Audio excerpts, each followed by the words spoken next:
The product owner has a critical role in prioritizing the backlog. It's about taking all of the features and items submitted and under consideration and then finding their place. When using a funnel-shaped backlog, this is a much easier task than a stacked backlog.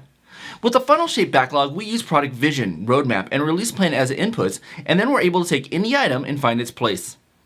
Using this approach helps us focus on value over things that can get in the way, like the loudest stakeholder and organizational politics, or first in, first out, as well as our own projections of what matters. It's not technical preferences, efficiencies, cost, or difficulty, but rather what items will provide value and are aligned to the bigger goals.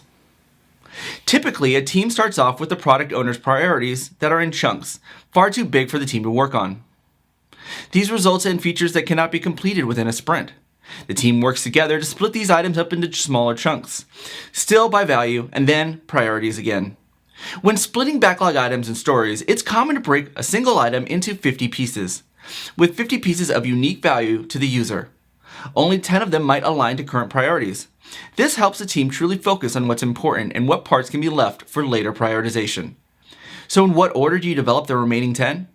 Well, precisely the order to the customer who would care about it. Breaking up items into smaller pieces clarifies the true scope of the feature and usually results in less than the original scope. It gets the dialogue going on the team so we do not over or under engineer in the product and its features. One important part in the dialogue is that the team needs to focus on the user and the customer experience of the feature, rather than just the feature's bells and whistles. Without this, the pieces of the feature lose sight of what the value to the customer is. There are many techniques to prioritize, and we'll look at the following. First, forced ranking. Forced ranking is a way of ranking items in a list. Second is group or categories.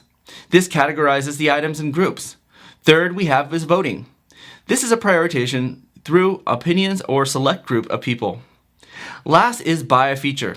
It's a way to prioritize by giving stakeholders a set amount of money and then they socialize and select the features together to buy for the product. The technique you select comes with different benefits and challenges, but using them will yield better results than typically large groups or single-person decision-making process. These techniques engage the team in more dialogue for decision-making, and they create buy-in. In the next few videos, we'll look at each one in detail.